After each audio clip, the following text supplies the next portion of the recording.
सवाल ये है कि इन लोगों की जो ये बेलगाम पावर है, आर्बिट्ररी पावर, कि कुछ भी कर दो, कुछ भी कह दो, कोई हमारी तो जवाबदेही है नहीं, कोई हमारे खिलाफ कोई अपील है नहीं, तो इसलिए कुछ भी कर दो।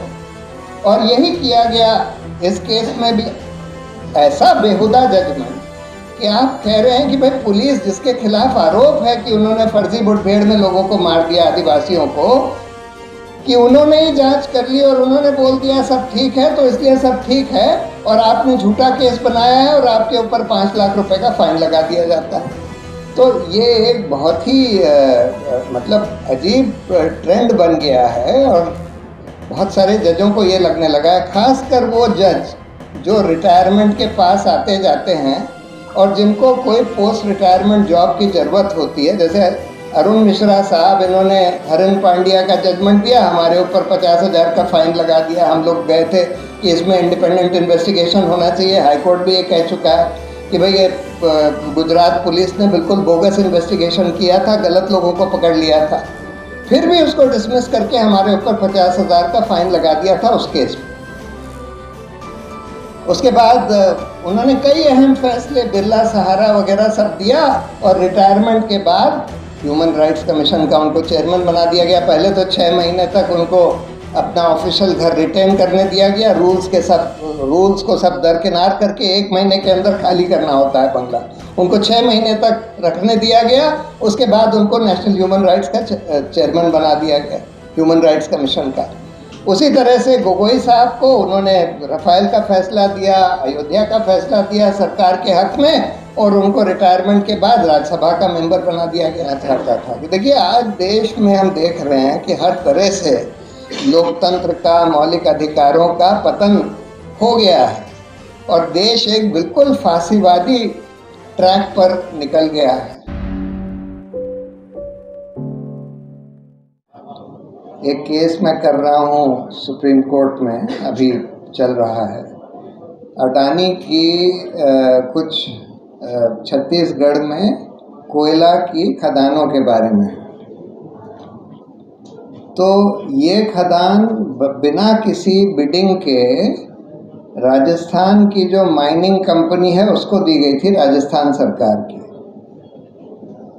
उस कंपनी ने सब कॉन्ट्रैक्ट अडानी की कंपनियों को दे दिया। सरकार ने उसमें, चाहे वाइल्ड लाइफ इंस्टीट्यूट ने बोला कि भाई यहाँ, पहले तो मिनिस्ट्री ऑफ एनवायरनमेंट ने ही उसको नो गो एरिया डिक्लेयर कर दिया था कि यहाँ कोई माइनिंग नहीं करी जा सकती। उसके बाद वाइल्ड लाइफ इंस्टीट्यूट ने भी बोला कि यहाँ कोई माइनिंग नहीं हो सकती, 3 लाख पेड़ काटे जाएंगे, बहुत डेंस जंगल है यहाँ पर।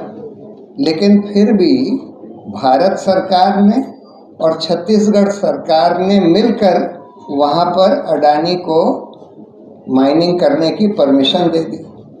तो पहली बात तो खैर ये अडानी को सब कॉन्ट्रैक्ट करी ही नहीं जा सकती थी, लेकिन राजस्थान सरकार की ऑफिशियल माइनिंग कंपनी ने अडानी को सब कॉन्ट्रैक्ट दे दिया इसका, क्योंकि सुप्रीम कोर्ट ने साफ साफ बोला था कि भाई ये कोयले की खदानों का ऑक्शन होना होगा और बगैर ऑक्शन के सिर्फ सरकारी कंपनी को दिया जा सकता है। सरकारी कंपनी कोई निजी कंपनी को सब कॉन्ट्रैक्ट नहीं दे सकती। लेकिन राजस्थान सरकार ने दिया और छत्तीसगढ़ सरकार, ये दोनों कांग्रेस की सरकार, मैं ये इसलिए बता रहा हूँ कि आज इस देश में अडानी जैसी कंपनी के लिए सब लोग, सारी पार्टियां, सारे राज्य उनको वेलकम करने के लिए तैयार हैं और उस चक्कर में उनको हर तरह की सुविधा देने के लिए तैयार हैं। सिर्फ सुविधा ही नहीं, उनके कहने पर अभी तो वहाँ पर इसलिए माइनिंग नहीं हो पा रही क्योंकि वहाँ के लोकल लोगों ने उसको बहुत अपोज किया हुआ है, बहुत लोकल ऑपोजिशन है ज़बरदस्त। लेकिन इस ऑपोजिशन को ख़त्म करने के लिए, आदिवासियों को वहाँ से हटाने के लिए फिर ये सब किया जाता है, जिसकी वजह से सोनी जो आपको बता रही थी। देखिए, इस देश में ये तो खैर आदिवासी एरिया की बात। और इस केस का तो खैर हिमांशु जी आपको बताएंगे कि कितने प्रमाण थे ये दिखाने के लिए कि ये जो ये लोग कह रहे हैं कि भाई हमने नक्सलों के साथ मुठभेड़ में मार दिया नक्सलियों को, लेकिन ये वहाँ के आदिवासी थे, बिल्कुल इनोसेंट आदिवासी थे जिनको मारा गया। इसके बहुत प्रमाण थे। और ये केस तो बिल्कुल एकदम जिसको कहते हैं कि crime for an independent investigation, फिर भी सुप्रीम कोर्ट ने ये बोल दिया कि नहीं, वहाँ की पुलिस जांच कर चुकी है। अरे भाई, पुलिस के खिलाफ तो आरोप लगाया जा रहा है कि उन्होंने इनको मारा, और वही लोग जांच कर चुके हैं, और इसलिए अब इसमें कोई और जांच होने की ज़रूरत नहीं है। और इसलिए आपने झूठा केस किया है क्योंकि पुलिस जांच करके ये कह चुकी है कि भाई नहीं, सब कुछ ठीक है, जो कह रहे हैं वो सही है। मतलब ऐसा बेहुदा जजमेंट सुप्रीम कोर्ट से आना और उसके ऊपर ऐसा फाइन लगा देना कि 5 लाख रुपए इनके खिलाफ केस भी चला दो, झूठा केस दायर करने का, इनके खिलाफ 5 लाख का फाइन भी लगा दो।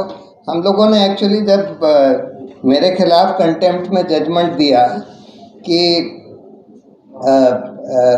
तुमको कन्विक्ट किया जाता है, तुमने बड़ा सीरियस कंटेम्प्ट कमिट किया। ये दूसरी बात है कि उसमें 1 रुपये का जुर्माना लगाया और नहीं तो 3 महीने की जेल वगैरह, लेकिन कन्विक्शन तो कर दिया कंटेम्प्ट के लिए।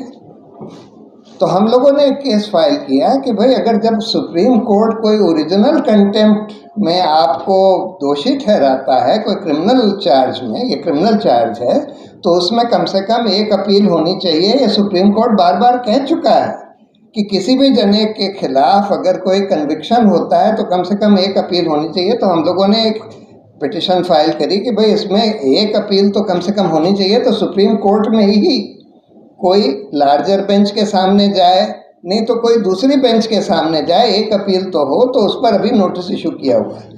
इसी तरह से अब ये जो फाइन लगाने का सिलसिला चल गया है हम लोगों के ऊपर, हम लोगों ने एक पिटिशन फाइल करी कि भाई वो पुराने चीफ जस्टिस थे दीपक मिश्रा, उनका सीबीआई इन्वेस्टिगेशन कर रही थी क्योंकि एक मेडिकल कॉलेज स्कैम में उनका इन्वॉल्वमेंट था। तो हमने ये पिटिशन फाइल करी कि भाई सीबीआई तो सरकारी एजेंसी है, चीफ जस्टिस का इन्वेस्टिगेशन सरकारी एजेंसी करे, ये बात ठीक नहीं है। सुप्रीम कोर्ट पहले भी कह चुका है, इसलिए कोई स्वतंत्र एसआईटी का गठन होना चाहिए जो इसका इन्वेस्टिगेशन करे।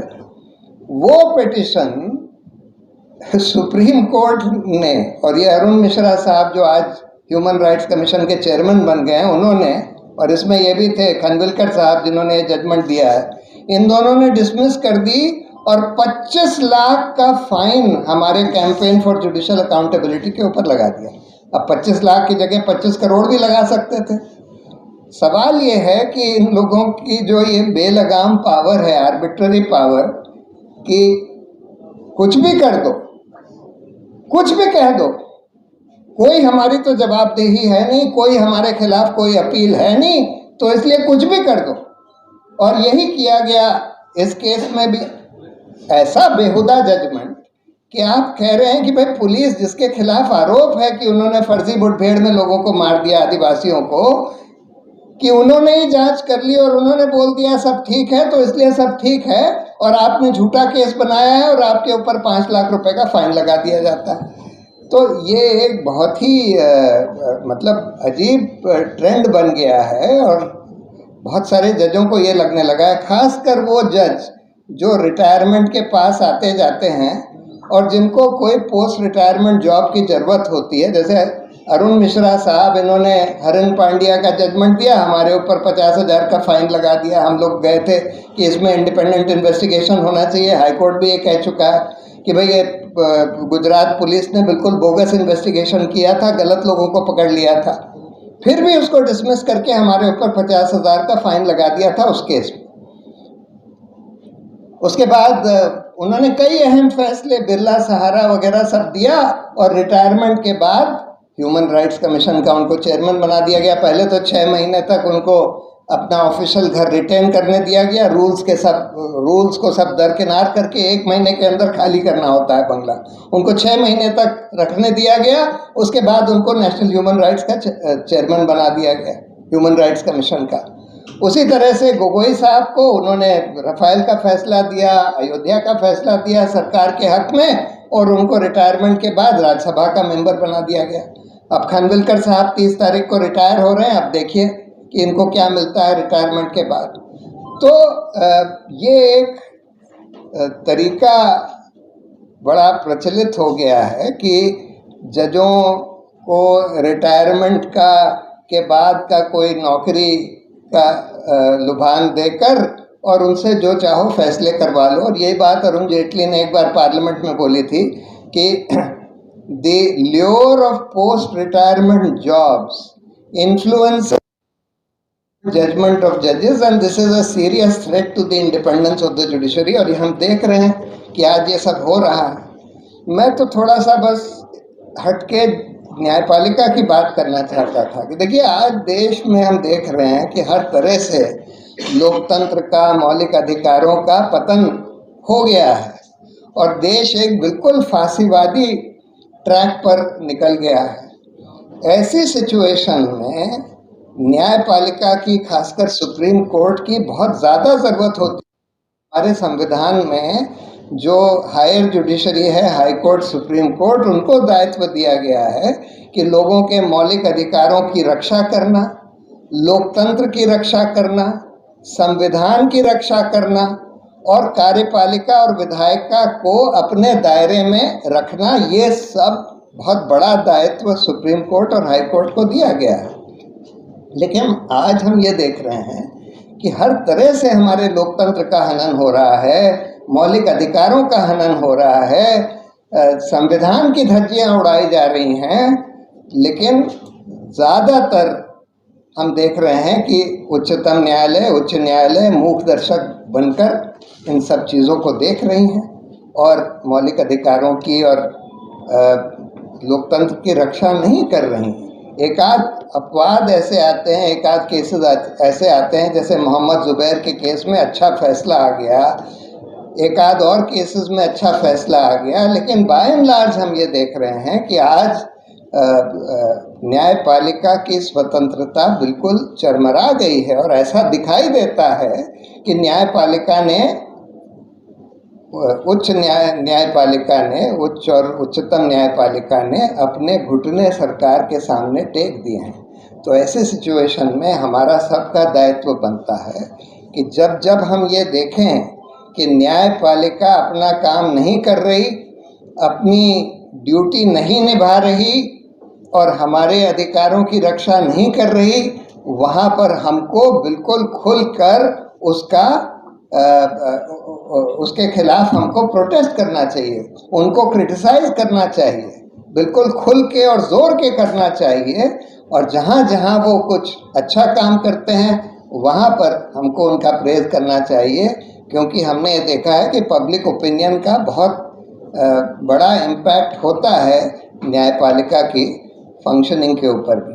तो इसलिए बाकी तो सब बातें और लोग करेंगे, लेकिन मैं बस न्यायपालिका के बारे में ही थोड़ा बहुत कहना चाहता था। बहुत बहुत धन्यवाद। खबरों में बने रहने के लिए फोरम 4 को सब्सक्राइब करें और नोटिफिकेशन पाने के लिए बेल आइकन दबाएं।